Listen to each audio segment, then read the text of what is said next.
నమస్కారం, మీరు చూస్తున్నది సిసిసి డిజిటల్ 230 న్యూస్ బులెటిన్. ఈనాటి వార్తలకు ముందుగా ముఖ్యాంశాలు. విశాఖ డేటా సెంటర్లపై కొందరు కావాలనే అపోహలు వ్యాప్తి చేస్తున్నారన్న మంత్రి లోకేష్. డేటా సెంటర్లకు పోలవరం పారిశ్రామిక వాటా నుంచి నీటిని కేటాయిస్తామని స్పష్టత.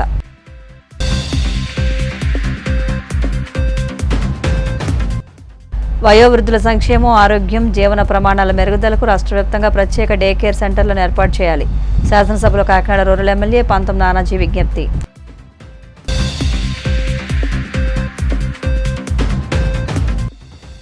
తన కుటుంబానికి సంబంధించిన భూముల విషయంలో పోలీసులను పావులుగా వాడుకుంటూ తప్పుడు రికార్డులు సృష్టించారు. కూటమి సర్కారుపై భూమన ఫైర్.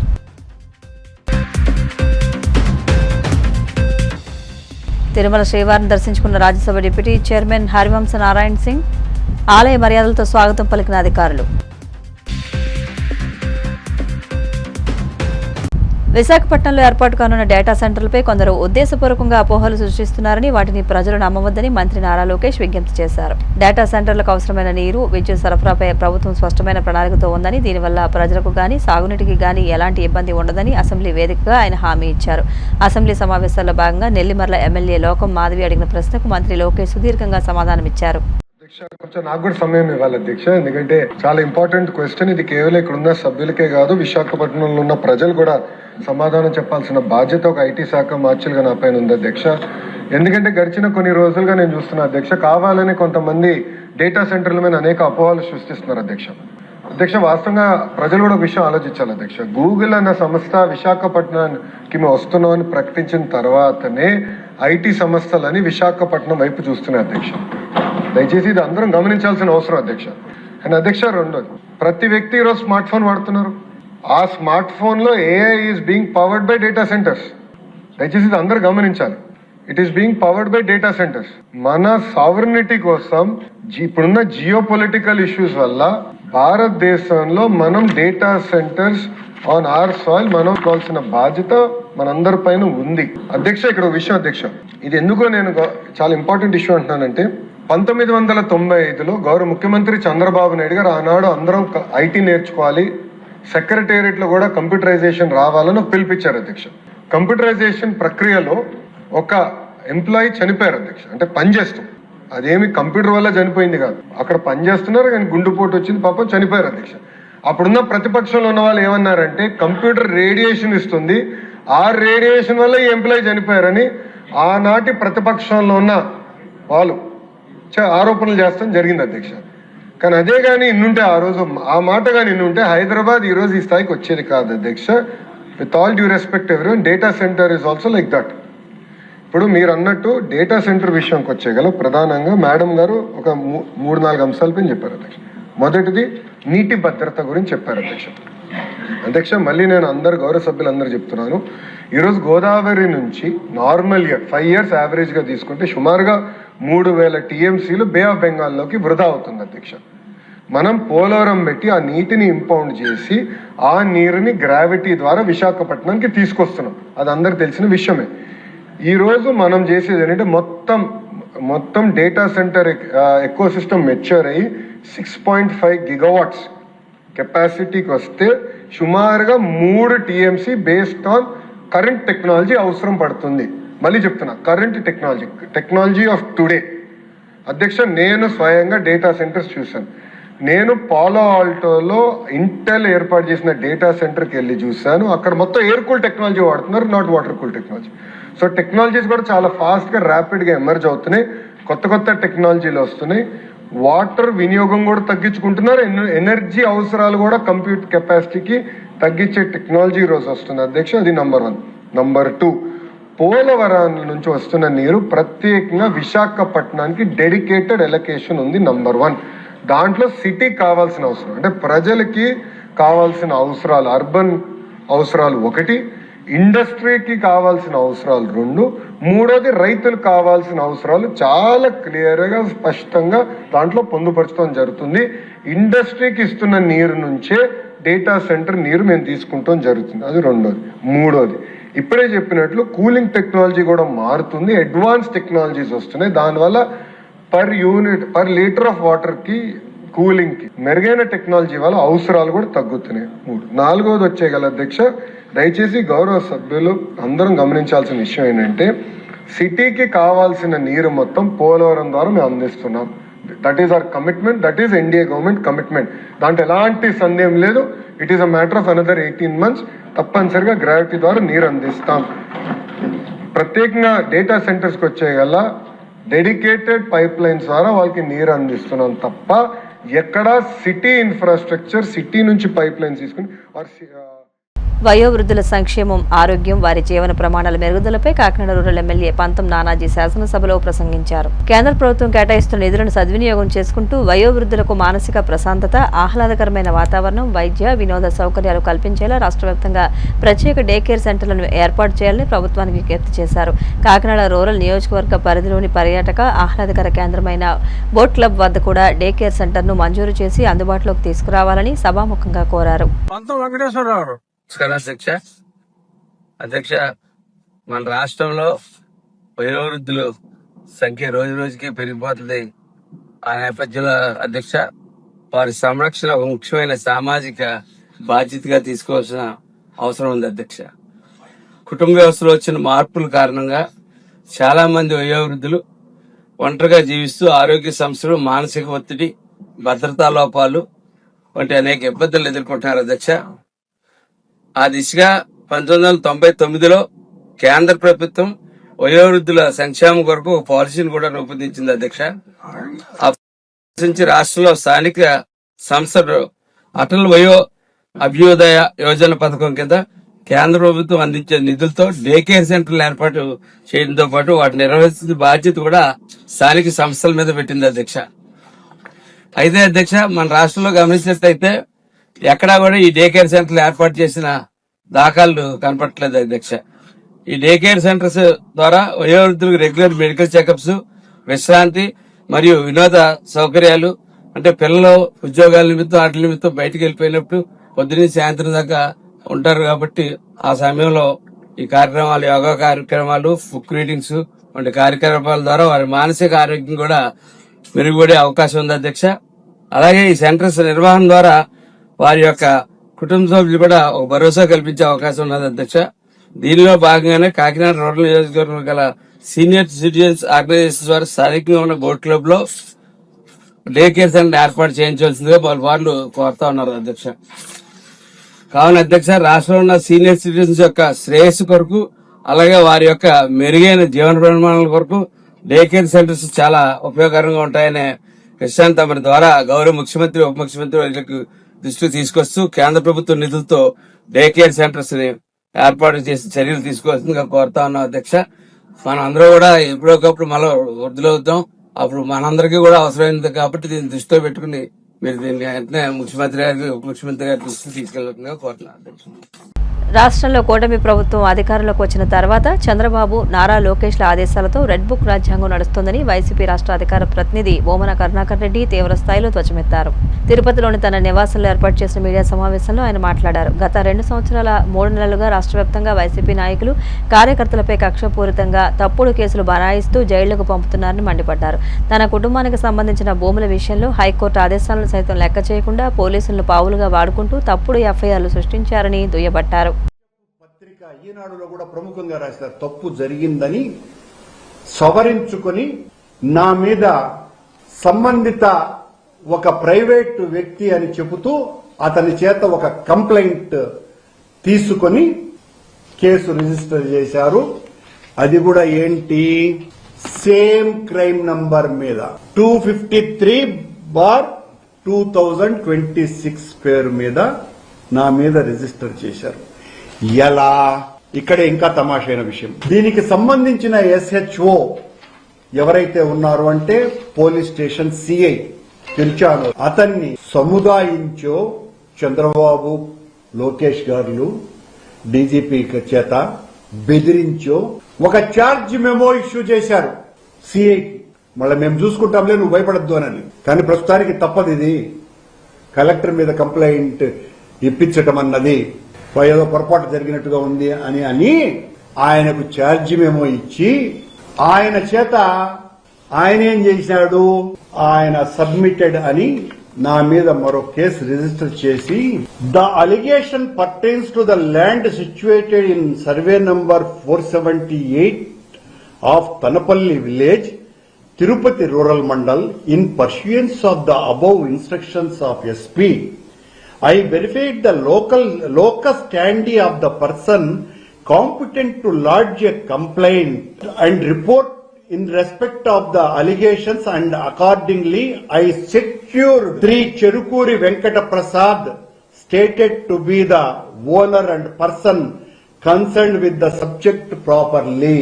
Ante ఈ మెమోను బేస్ చేసుకుని ఎస్పీ గారి మెమోని ఈ సిఐ గారు ఈ వెంకటేశ్వర ప్రసాద్ అనేటువంటి వ్యక్తిని సెక్యూర్ చేశారు. పట్టుకొని ఆయన చేత నా మీద క్రిమినల్ కేసు, ఏం కేసు, అదే క్రైమ్ నంబర్ లో సెక్షన్లు మార్చి కేసు రిజిస్టర్ చేశారండి.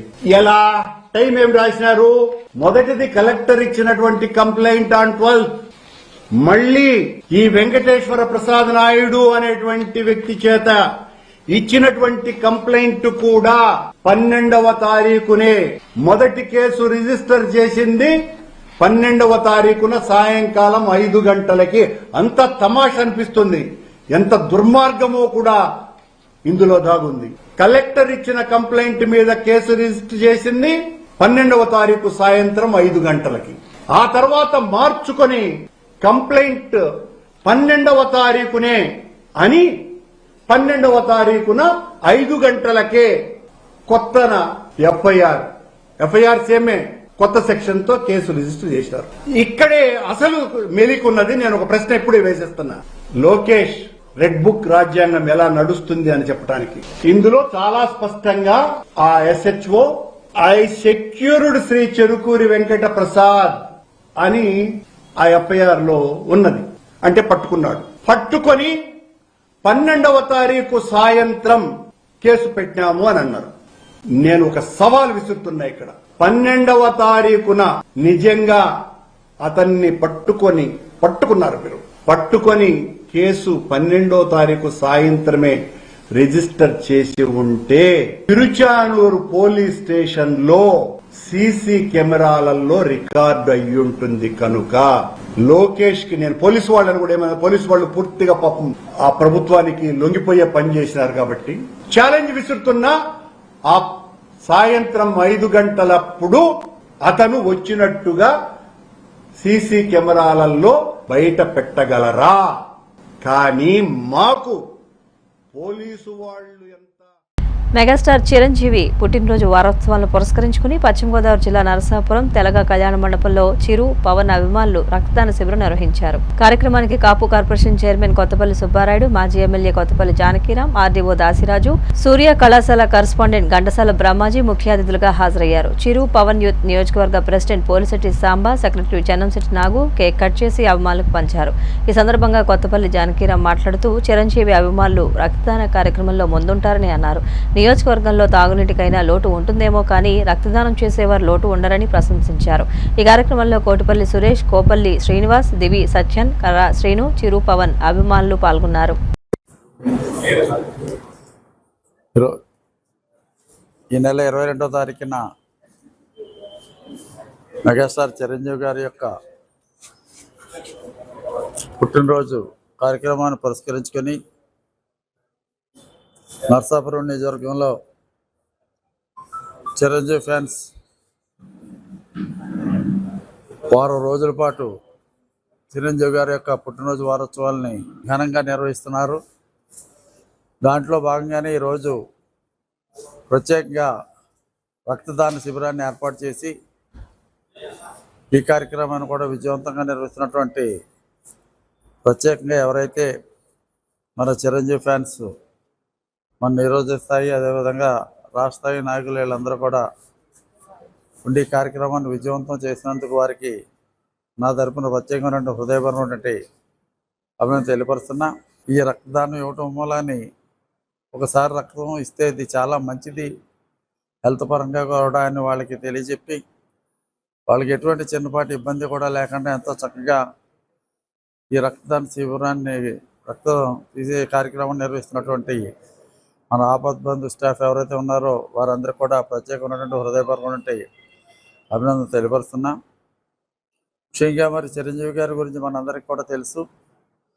ఆయన మెగాస్టార్ చిరంజీవి అయినప్పటికీ కూడా నిగర్విగా ఉంటూ, గర్వం లేకుండా ఉంటూ, అతి సామాన్యులు సైతం ఎంతో ఆప్యాయంగా పలకరించేటువంటి వ్యక్తి మన చిరంజీవి గారు అని కూడా ఈ సందర్భంగా నేను తెలియపరుస్తున్నా. అదేవిధంగా ఆయన ప్రత్యేకంగా బ్లడ్ బ్యాంక్ ఈనాడు బ్లడ్ బ్యాంక్ ఏర్పాటు చేసి ఉమ్మడి ఆంధ్ర రాష్ట్రంలో అందరికీ కూడా ఎక్కడ బ్లడ్ ఎమర్జెన్సీ ఉంటే అక్కడ అర్ధరాత్రి అయినా అపరాత్రి అయినా ఏ సమయంలో అయినా కూడా ఏ గ్రూప్ కావాలంటే ఆ గ్రూప్ రక్తం అందించేటువంటి ఒక గొప్ప బృహత్తర కార్యక్రమాన్ని మన చిరంజీవి గారు కొన్ని సంవత్సరాలు బట్టి, దశాబ్దాలు బట్టి చేస్తున్నటువంటి విషయాన్ని ఈ సందర్భంగా నేను మీ అందరికీ కూడా తెలియపరుస్తున్నా. ఎవరైతే చిరంజీవి అభిమానులు వాళ్ళంతా కూడా ఇక్కడ బ్లడ్ డొనేషన్ క్యాంపు ఏర్పాటు చేయటం జరిగింది. నిజంగా చిరంజీవి గారు అంటే ఇదివరకంటే హీరోస్ అంటే వేరుగా ఉండేది. చిరంజీవి గారు వచ్చిన కాడి నుంచి హీరోయిజం అన్నదానికి అక్కడ ఫ్యాన్స్ కూడా వాల్యూ పెరిగేటట్లు ఆయన చాలా మంచి కార్యక్రమాలు ప్రవేశపెట్టడం జరిగింది. ఫస్ట్ ఆయన చేసింది ఏంటంటే అంటే కళ్ళ డొనేషన్ కాడి నుంచి స్టార్ట్ చేసిన తర్వాత బ్లడ్ డొనేషన్ మొదలుపెట్టిన తర్వాత విపరీతంగా ఎవరైతే అంటే అందరికీ చేయాలని ఉంటుంది, కానీ ఎవరొకళ్ళు వాళ్ళకి ఇన్స్పిరేషన్గా చేస్తేనే దాన్ని వాళ్ళు కంటిన్యూ చేస్తారు. మన చిరంజీవి గారు బ్లడ్ డొనేషన్ క్యాంప్ మొదలుపెట్టిన తర్వాత నిజంగా మన ఆంధ్రప్రదేశ్, ఉమ్మడి ఆంధ్రప్రదేశ్లో ఎక్కడ ఎవరికి కూడా ఎలాంటి బ్లడ్ అవసరం వచ్చినా ఇమీడియట్లీగా ఎక్కడి నుంచైనా సరే మాకే ఫోన్ చేసేవారు. మాకు పలానా బ్లడ్ కావాలంటే మన ఇక్కడ చిరంజీవి మనం ఎక్కువగా కోపెల్ శ్రీను వీళ్ళందరినీ కూడా మేము ఫోన్ చేసి పలానా వాళ్ళకి పలానా గ్రూప్ బ్లడ్ కావాలంటే వాళ్ళకి ఇమీడియట్లీగా బ్లడ్ అరేంజ్ చేసి వాళ్ళ యొక్క అంటే ఎవరికైతే రక్తం కావాల్సి వచ్చిందో వాళ్ళ ప్రాణాలు నిలపడానికి కొన్ని లక్షల మందికి ఈవేళకి మన చిరంజీవి గారి ఇదితోటి కొన్ని లక్షల మంది బ్లడ్ తోటి బతకడం జరుగుతుందని సభాముఖంగా మీ అందరికీ మేము తెలియజేసుకుంటాం. మరి ఇది చాలా రక్తదానం అన్నది మనకి ఇతరులకు ప్రాణం ఇవ్వటమే. మరి ఎవరైతే ప్రమాదాల్లో గాయపడిన వారు కానీ, లేకపోతే ఎమర్జెన్సీ డెలివరీ టైంలో కానీ, లేకపోతే ఇతర బ్లడ్ ట్రాన్స్ఫ్యూషన్ టైంలో కానీ మనకి రక్తం కావాల్సి వస్తుంది. మనకి అటువంటి ప్రాణాంతంగా సంక్రమించినప్పుడు, కరుణించినప్పుడు మనకి వీళ్ళందరూ కూడా కుర్రాళ్ళు ఏరియాలో ఉన్నటువంటి యూత్ మేము ఉన్నామన్నట్టు వస్తారు. ఎందుకంటే మరి వాటర్ కన్నా సమస్య వస్తుంది కానీ ఈ ప్రాంతాల్లో మాత్రం రక్తానికి అంటే మేము ఉన్నాం అన్నట్టు వచ్చేస్తారు. అందరూ చాలా వాలంటీర్గా వస్తారు, మేమిస్తాం అని వస్తారు ఈ ప్రాంత యువకులు. మరి అందులో భాగంగా ఈరోజు మనకి అందరూ ఇస్తున్నారు. అదేవిధంగా సూర్య కాలేజీ వాళ్ళు కూడా మరి సహకరిస్తున్నారు. ఈ ప్రాంతాలు ప్రతి కాలేజీ అందరూ కూడా ఒక్కొక్క రోజు వాళ్ళు ఇస్తూ ఉంటారు. ఇది నిరంతరంగా సాగే ప్రక్రియ. స్థానిక సంస్థల ఎన్నికల్లో బీసీలకు 34% రిజర్వేషన్ కల్పించడంపై హర్షం వ్యక్తం చేస్తూ అంబేద్కర్ కోనసీమ జిల్లా అమలాపురం రూరల్ మండలం పేరూరులో టీడీపీ శ్రేణులు సంబరాలు నిర్వహించారు. ఉమ్మడి తూర్పుగోదావరి జిల్లా డీసీఎంఎస్ చైర్మన్ పెచ్చెట్టి చంద్రమౌళి ఆధ్వర్యంలో ముఖ్యమంత్రి చంద్రబాబు చిత్రపటానికి పాలాభిషేకం చేశారు. ఈ సందర్భంగా చంద్రమౌళి మాట్లాడుతూ బీసీలకు 34% రిజర్వేషన్ కల్పిస్తామని ఎన్నికల సమయంలో ఇచ్చిన హామీ మేరకు ముఖ్యమంత్రి చంద్రబాబు నిర్ణయం తీసుకోవడం పట్ల బీసీ వర్గాలు హర్షం వ్యక్తం చేస్తున్నాయని తెలిపారు. ఈ రిజర్వేషన్తో స్థానిక సంస్థల్లో బీసీలకు మరింత రాజకీయ ప్రాధాన్యం లభించడంతో పాటు కొత్త నాయకత్వం ఎదిగేందుకు అవకాశం ఏర్పడుతుందని అన్నారు.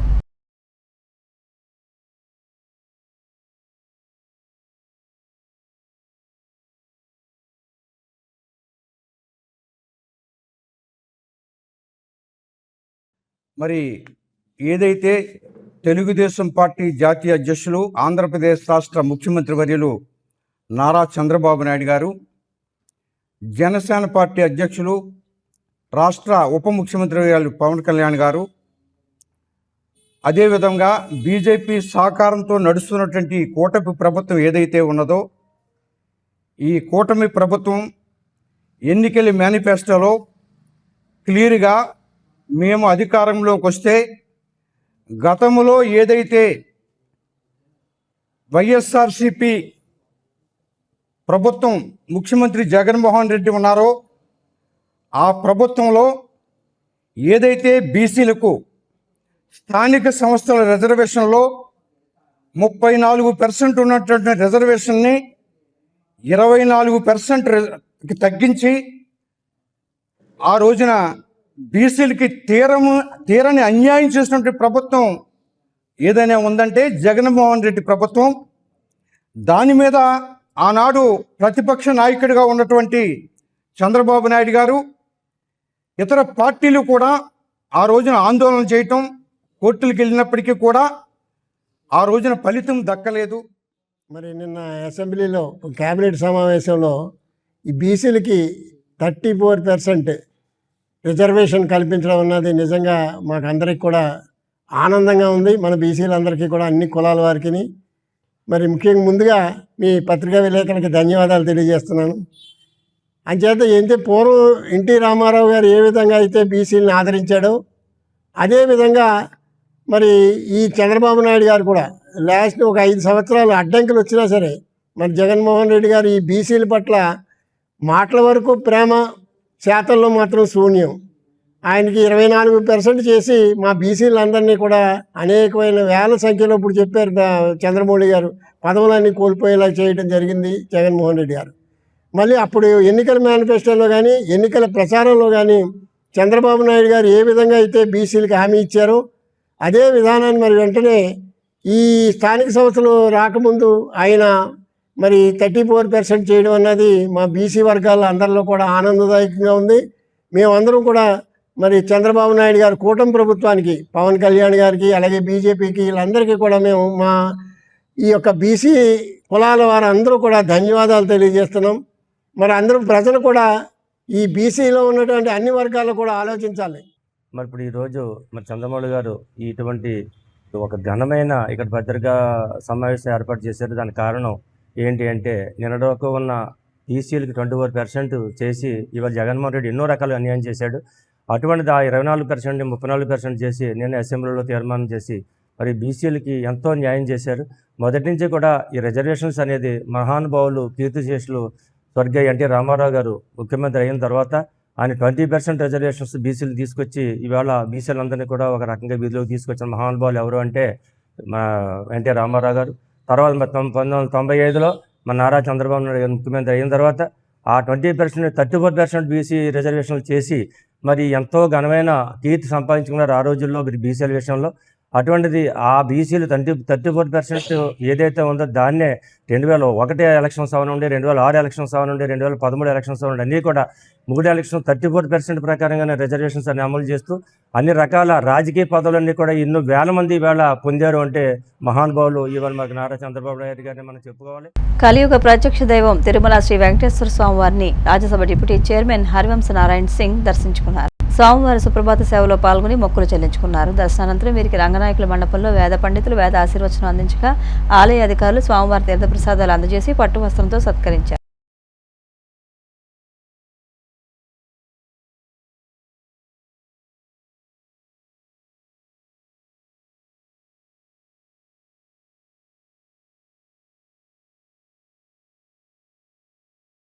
Along with Honorable, one of the youngest member of our Rajya Sabha, Honorable Vijayji, at the great darshan of Lord Venkateshwar, whom we worship as living God. It was a great darshan, and I pray for the entire nation and Andhra Pradesh that Lord should give us so much strength and capacity that Honorable Prime Minister's vision of translating 2047 as the developed nation and whatever Honorable Chief Minister of Andhra Pradesh is doing, they should succeed. So I prayed for this also, along with the well-being of all the family members and nation, and will appreciate all the efforts of one of the, as I mentioned, very talented and young and promising member parliament from Andhra to Rajya Sabha, Vijayji. వార్తలు ముగించే ముందు ముఖ్యాంశాలు మరొకసారి. Visakha data సెంటర్లపై కొందరు కావాలనే అపోహలు వ్యాప్తి చేస్తున్నారన్న మంత్రి లోకేష్. డేటా సెంటర్లకు పోలవరం పారిశ్రామిక వాటా నుంచి నీటిని కేటాయిస్తామని స్పష్టత.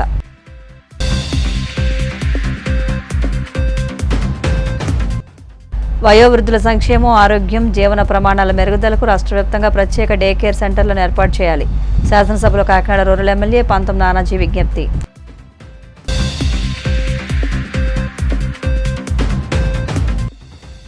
తన కుటుంబానికి సంబంధించిన భూముల విషయంలో పోలీసులను పావులుగా వాడుకుంటూ తప్పుడు రికార్డులు సృష్టించారు. కూటమి సర్కారుపై Bhumana fire.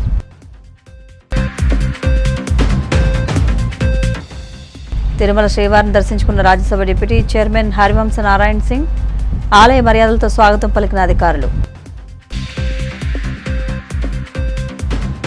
CCC digital 230 news bulletin ఇంతటితో సమాప్తం. నమస్కారం.